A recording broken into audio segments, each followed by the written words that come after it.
Aucun doute, vous êtes en Bretagne. Bonjour à tous et bienvenue à Châteaulin dans le Finistère, théâtre des Boucles de l'Aune, la dernière des 16 manches de la Coupe de France FDJ 2021. Qui de Dorian Godon ou d'Elia Viviani remportera le classement général? Réponse dans une petite vingtaine de minutes. De la cornemuse donc, et de la brume pour accueillir les 98 partants de la course finistérienne qui fête sa 21e édition.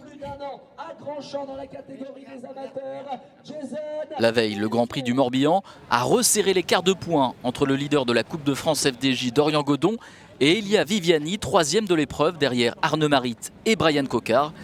Le Lyonnais n'a plus que 16 points d'avance sur le Transalpin, mais il aborde cette dernière course de la saison plus serein que jamais.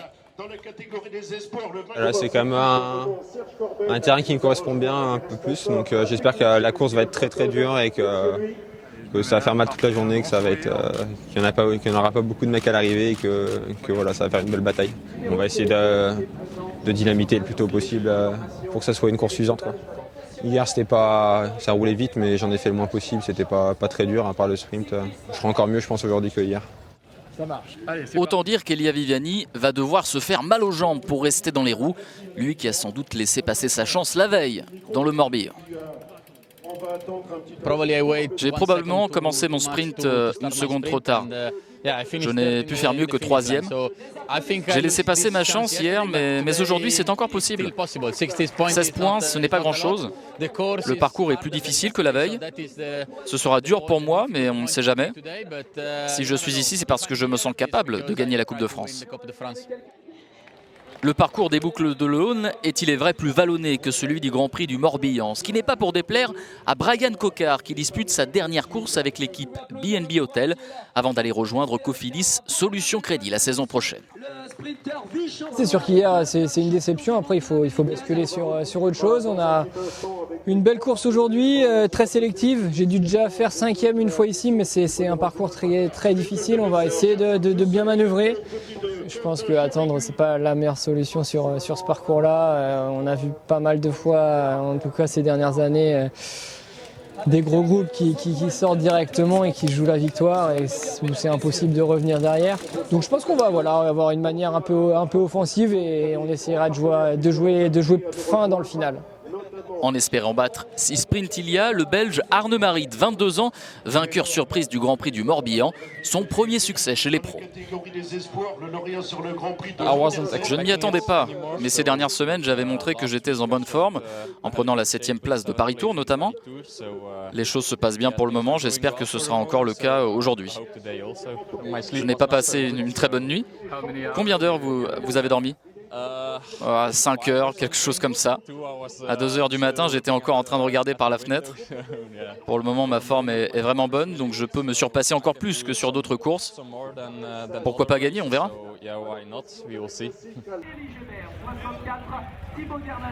Il est 13h lorsque le départ est donné de Châteaulin. Une fois n'est pas coutume, pas de fictif, les coureurs entrent d'entrée dans le vif du sujet. Au menu du jour, 177 km. Pour commencer, les coureurs devront emprunter une première boucle de 17 km à parcourir 3 fois.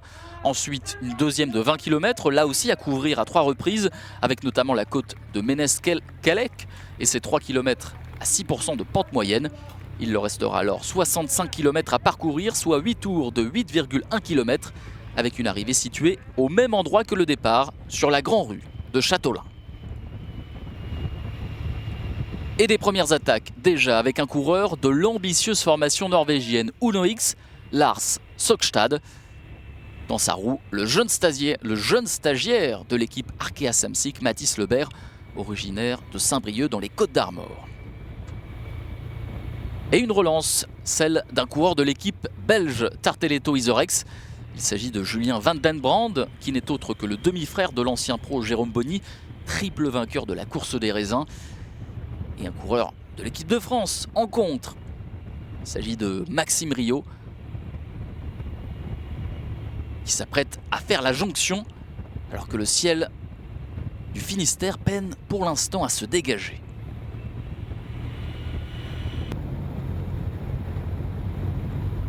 Mais ses premières tentatives sont vaines. Un autre groupe d'une bonne dizaine d'unités s'extirpe du peloton alors que nous sommes toujours dans les 20 premiers kilomètres de course. On y retrouve un habitué des manches de Coupe de France, Pierre-Luc Périchon, Nicolas Prodhomme, le Norvégien Torsten Trahen, Jonathan Hiver, 8e du Tour du Finistère en mai dernier, Valentin Ferron, vainqueur d'une étape du Tour du Rwanda en 2021, Olivier Legac Dossard numéro 13, 4e du Trobroléon cette année, ou encore Tony Hurel, ancien vainqueur de la Polynormande, et enfin Alan Rioux, lauréat de la classique Loire-Atlantique au début du mois.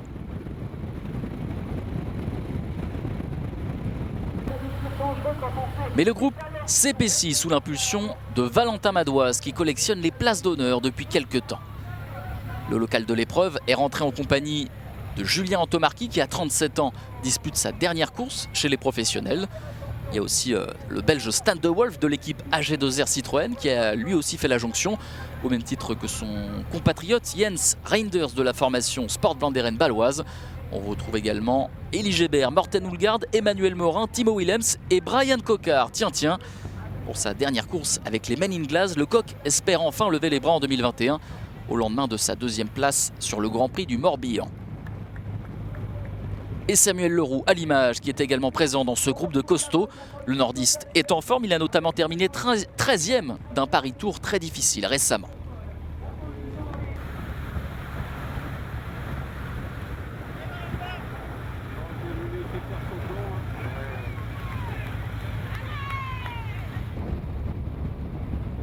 Derrière, c'est la désorganisation la plus totale au sein du peloton. Seulement 4 équipes sur 15 engagées ne sont pas représentées à l'avant.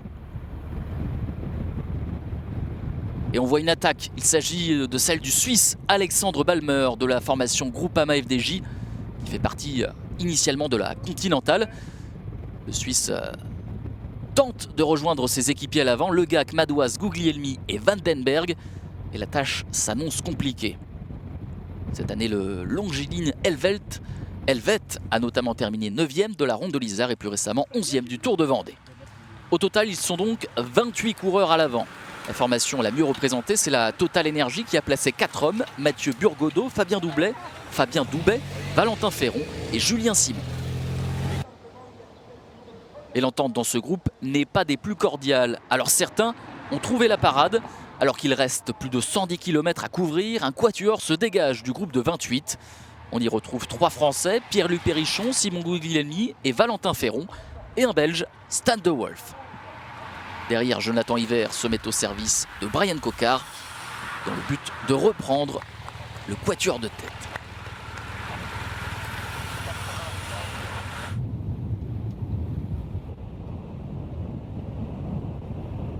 Et Valentin Ferron à l'image qui est en forme. Outre sa 3e place au Trofeo Matteotti acquise récemment, le Poitevin a également terminé 12e du mémorial Marco Pantani et 14e du Tour de Vendée en cette fin de saison. Et que dire de Stan de Wolf, 4e de Paris-Tour, 5e de Binche-Chimay-Binche, mais aussi 11e du championnat de la course en ligne des championnats d'Europe à Trente en Italie. Le Belge surfe sur sa forme affichée sur le dernier Tour d'Espagne. Simon Guglielmi, lui, a souvent été au service de ses équipiers ces derniers temps. Mais il faut rappeler qu'il avait terminé 5e d'une étape du Giro en mai dernier. Lui qui a signé un contrat chez l'équipe Arkea Samsic pour les 2 prochaines saisons.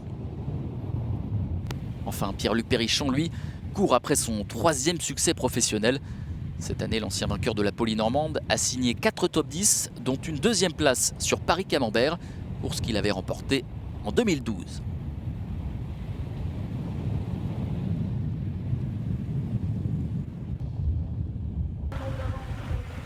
Et à quelques vingtaines de secondes des 4 hommes de tête, le groupe de contre tente de s'organiser comme il peut. Ou à l'image, Elie Gébert et Brian Coquard à l'attaque qui tentent de faire un premier écrémage alors qu'il reste 10 tours à couvrir, soit plus de 100 km.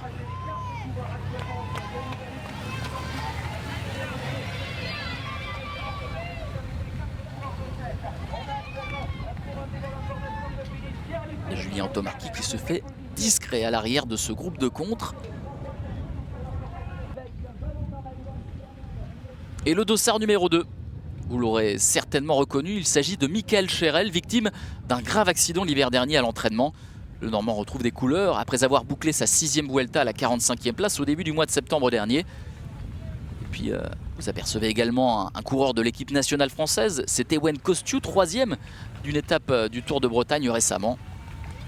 Tandis que Brian Cocard, lui, se fait est rentré dans l'ordre, est rentré dans les rangs. Même titre que Valentin Madouas. Les 2 hommes forts de ce groupe de contre.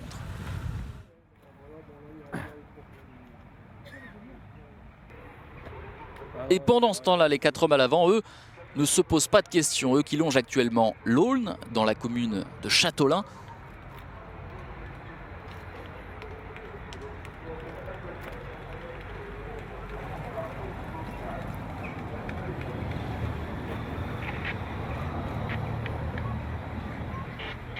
Quelques instants, ils devront tourner à droite sur le pont pour rejoindre eh bien, la côte de l'arrivée qui est longue de 700 mètres, 4,4% de moyenne. Ce n'est pas énorme, mais avec la répétition, eh bien, ça pèse dans les jambes. Et pendant ce temps-là, Dorian Godon, eh bien, le Lyonnais qui réside désormais à Gérone en Espagne, s'est fait piéger, mais pas d'inquiétude. Son principal rival, Elia Viviani, a été lâché très tôt dans la course. Dans sa roue, on retrouve le Belge Jeroen Eyskens de la formation irlandaise EvoPro Racing. On aperçoit également Tony Hurel et Flavien Morlet de la formation Saint-Michel-Aubert. Le premier s'était pourtant retrouvé dans le groupe de tête en début de course, mais il n'a pas réussi à suivre le rythme, au même titre que son équipier Romain Cardis. On joue clairement battu dans ce groupe. Il compte également Ignatas Konovalovas, contraint à l'abandon sur la première étape du Tour de France cette année, après une grosse chute. Le champion de Lituanie n'a repris la compétition que ce mois-ci sur la route à Delhi. Et à l'avant de la course, la côte de Ménez-Kelk et sa pente à 6% de moyenne fait son effet. Brian Cocard se fait violence pour ne pas perdre ses chances de victoire. L'ancien vice-champion olympique de l'Omnium n'a pas gagné en 2021. C'est une première dans sa carrière, lui qui a toujours obtenu au moins un succès par an depuis son passage chez les pros en 2013. C'est également difficile pour Mathis Lebert et Fabien Grelier, stagiaire d'Arkea Samsic, qui rejoindra officiellement la formation bretonne début 2023. Il n'a que 20 ans, le coureur costarmoricain. Et en toute logique, les meilleurs grimpeurs se retrouvent aux avant-postes. Les Bretons Valentin Madouas et Elie Gébert, ici à l'image, tentent de faire une sélection sur la plus difficile ascension du parcours. Mais au sommet, il reste encore 75 km à parcourir. Et on peut le voir, Valentin Madouas n'est pas parvenu à s'isoler. Le Brestois va devoir se montrer patient sur ses boucles de l'Aulne. Et à l'avant de la course, pas de changement. C'est toujours un quatuor qui ouvre la route. On rappelle la composition. Pierre-Luc Perrichon, Valentin Ferron, Stan de Wolf et Simon Guglielmi. Le groupe de contre est toujours situé à une vingtaine de secondes. Un écart qui reste stable hein, de manière générale. Et on va voir ce groupe de contre. Ils sont une vingtaine d'hommes à pouvoir encore prétendre à la victoire sur ces boucles de l'Aulne.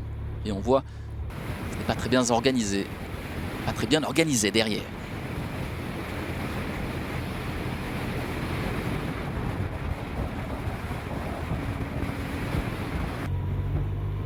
Et alors qu'il reste un peu plus de 7 tours de 8 km à parcourir, le Norvégien Jonas Iversby Widerberg décide de partir seul à la poursuite du quatuor de tête.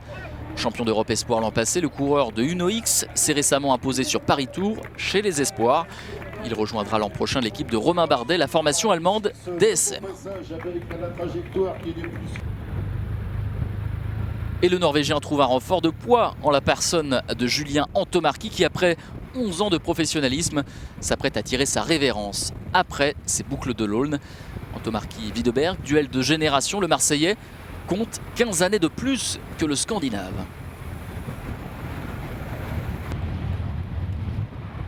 Duel de génération, mais duel efficace. À 5 tours de l'arrivée, les deux hommes parviennent à faire la jonction avec le groupe de tête. Le groupe de contre est à cet instant pointé à 1 minute et c'est sans doute les informations données par Nicolas Guillet, directeur sportif d'AG2R Citroën, à son coureur Stan de Wolf.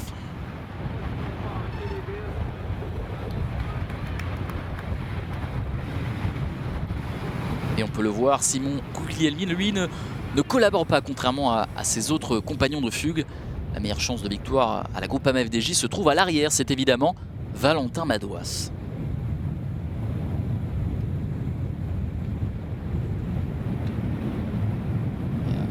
Pierre-Luc Périchon, Julien Tomarky et Stan de Wolf, eux ne comptent pas leurs efforts. Hein. Ce sont les meilleures cartes respectives de leur équipe. Julien Tomarky qui n'a plus gagné depuis le Tour du Hainan en 2014. Une victoire aux boucles de l'Aulne aurait valeur d'apothéose pour le coureur de 37 ans, également vainqueur d'une étape du Tour du Haut-Var en 2011 devant Thomas Vauclair.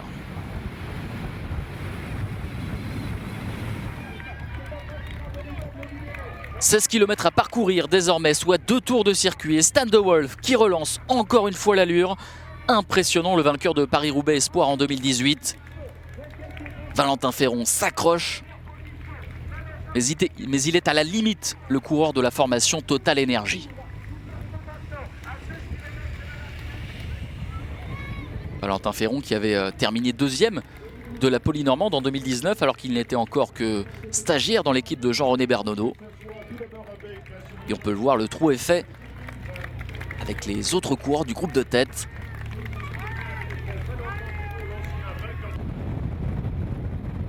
Mais Pierre-Luc Périchon et Jonas Iversby Wideberg n'ont pas dit leur dernier mot. Et c'est un quatuor qui va se reformer en tête de course. Mais cette fois-ci, pas de Simon Guglielmi, mais un talentueux coureur norvégien de 22 ans. Outre Paris-Tour, Jonas Wideberg a également pris la 17e place de la course des raisins cette année, épreuve remportée par Remco Evenepoel. Wideberg également 23e du Tour de l'Avenir, remporté par son compatriote et équipier Tobias Allende Johannessen. Également une 18e de Kuurne, Bruxelles-Kuurne en début de saison.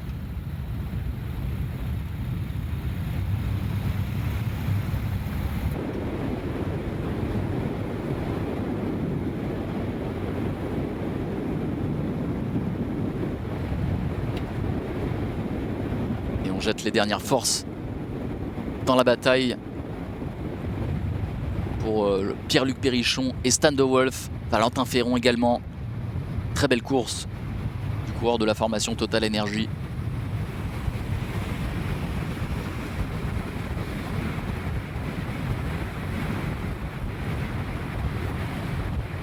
Stan de Wolf qui se retourne.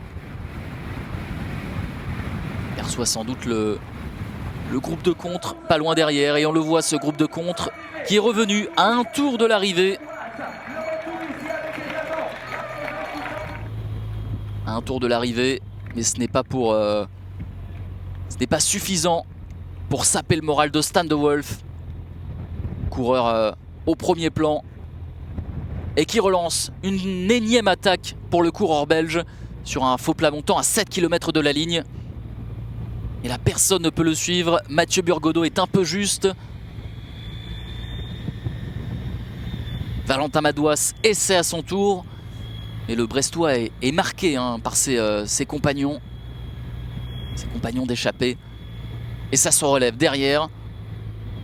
Personne ne veut prendre la poursuite à son compte. Stan de Wolf n'en demandait pas tant. Et le coureur originaire de la petite commune de Stavele en Flandre occidentale n'a encore jamais les bras en 3 années de professionnalisme. L'hiver dernier, il avait fait partie des 3 Belges à rejoindre l'effectif de Vincent Lavenu aux côtés de Greg Van Avermaet et Guy Van Hoeke. Avec Laurens Nassen, il fait partie des 2 Belges de la formation chambérienne engagés sur ces boucles de l'Aulne. Des boucles de l'Aulne courues dans des conditions idéales. Aucune goutte de pluie à signaler tout au long de l'épreuve. 15 degrés au thermomètre au départ, 19 à l'arrivée. L'été indien se prolonge jusque dans le Finistère.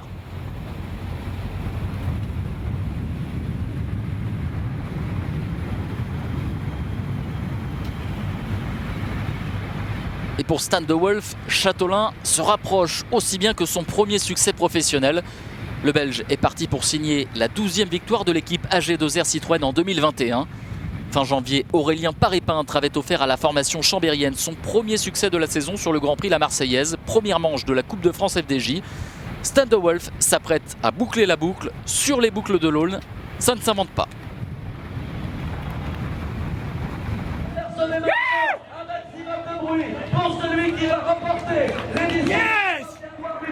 Et après plus de 160 km d'échappée, dont 7 en solitaire, le coureur belge qui fêtera ses 24 ans le 23 décembre remporte son premier succès professionnel.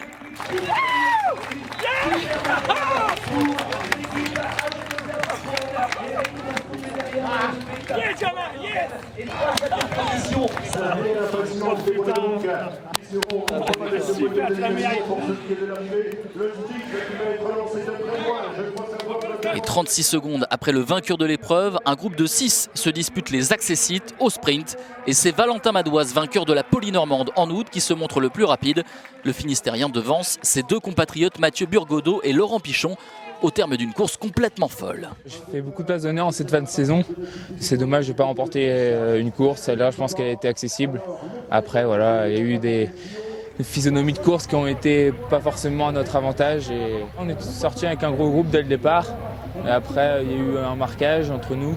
Ouais, le grand groupe, c'était difficile. On était à 3, mais ça tourne pas. C'est toujours quand il y a trop de mecs, c'est difficile. Les gars nous regardaient, ils essayaient un petit peu de m'enterrer. Mais voilà, j'ai essayé de faire le maximum pour éviter de prendre trop de cassures et rester avec le gros du peloton. Et après, on est sorti avec 4. Mais en ce moment-là, je pensais à 4, ça va être difficile. Malheureusement, il y avait 4-5 coureurs devant. Donc il y avait un gros trou à boucher. Olivier Lega qui a fait une super performance en allant dans beaucoup de coups. Ça m'a beaucoup soulagé et ça a soulagé l'équipe. Quand j'ai décidé d'accélérer, on a réussi à faire un gros trou assez rapidement. On est rentré à un tour de l'arrivée sur l'échappée. Et après, voilà, on s'est un petit peu regardé. Il y avait 2-3 coureurs avec nous dans le compte qui ne roulaient pas. Et après, on a juste roulé et c'était le moins fatigué qui gagne. Et je pense que tout le monde était tellement mort. Je ne pouvais pas aller sur tout ce qui bougeait. J'ai fait le choix d'attendre et malheureusement, voilà, on s'est fait avoir. Mais c'est comme ça.